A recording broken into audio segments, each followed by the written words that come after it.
तो hello friends, welcome back to my channel. तो आज हम जानने वाले डीमन स्लेयर के उस मिस्टीरियस डीमन के बारे में जिसका नाम है डोमा, जो अपर मून 2 है। और हाँ दोस्तों, मैं गारंटी देता हूँ कि इस डीमन की कहानी सुनने के बाद आपके रोंगटे खड़े होने वाले हैं। तो वीडियो में एंड तक जरूर रहना, क्योंकि इस भाई साहब की कहानी बड़ी इंटरेस्टिंग होने वाली है। तो चलो शुरू करते हैं बिना किसी देरी के। अब यहाँ पर सबसे बड़ा सवाल ये आता है कि डोमा डीमन कब बना।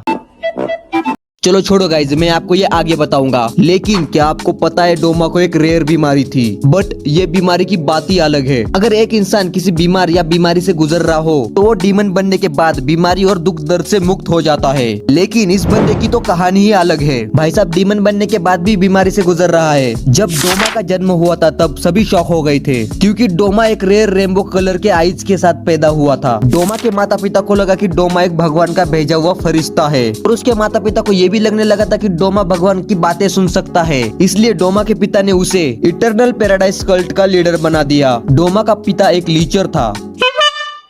अब मैं ये बात यहाँ पर नहीं कर सकता, आप गूगल में जाकर इसे इंग्लिश में सर्च करें और मुझे कमेंट में बाद में बता देना कि इसका मतलब क्या है। चलो छोड़ो, आगे बढ़ते हैं। डोमा का फादर इतना हरामी था कि डोमा की मदर ने उसको चाकू मार मार कर उसकी हत्या कर दी। और डोमा के फादर मरने के बाद डोमा की मदर ने पॉइजन खाकर आत्महत्या कर ली, और ये सब डोमा देख रहा था। अब यहाँ पर उसका एक मेन पॉइंट आता है, यानी बीमारी का। अब ये कोई बीमारी तो नहीं है, लेकिन है, मतलब है भाई। दरअसल डोमा कोई इमोशन फील नहीं कर सकता। जब उसके माता पिता आपस में मार काट कर रहे थे तब डोमा को सिर्फ एक ही चीज की चिंता थी, और वो थी उसके आसपास का घर जो खून से गंदा ना हो जाए। मतलब देख रहे हो भाई साहब की ये बीमारी किस लेवल की थी। डोमा को ना ही दुख हो रहा था और ना ही उसे अकेलापन लग रहा था। मतलब भाई साहब ये कौन सी बीमारी है, ऐसी बीमारी तो किसी दुश्मन को भी ना हो। जब डोमा 20 साल का था तब उसे अपना मुजान जंक्शन मिल गया और मून वॉक करके उसे डीमन बना दिया। डीमन बनने के बाद डोमा ने अपना इटर्नल पैराडाइज कल्ट चालू रखा और बाबा बनने के आड़ में अपने ही भक्तों को खा जाता था।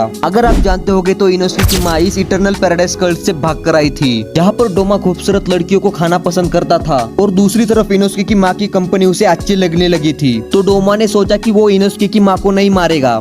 लेकिन डोमा का ये जो डार्क सीक्रेट है वो इनोस्की की माँ को पता चल गया। फिर इनोस्की की माँ उस इटर्नल पैराडाइज कल्ट से भाग गई, और डोमा ने उसका पीछा करते हुए उसे ना चाहते हुए भी इनोस्की की माँ को मार दिया। डोमा कई साल जिया और उसने अपने पूरे जीवन में कभी इमोशन फील नहीं किया। जब डोमा हेल में मरकर जा ही रहा होता है तब उसे शिनोबू मिलती है, जहाँ पर शिनोबू से बात करते हुए देख डोमा पहली बार इमोशन फील करता है, और वो इमोशन होता है प्यार, वो भी शिनोबू के लिए। दोस्तों मुझे कमेंट करके बताओ, क्या आकादा डोमा को हरा सकता है। तो आज के लिए इतना ही, मिलते हैं नेक्स्ट वीडियो में।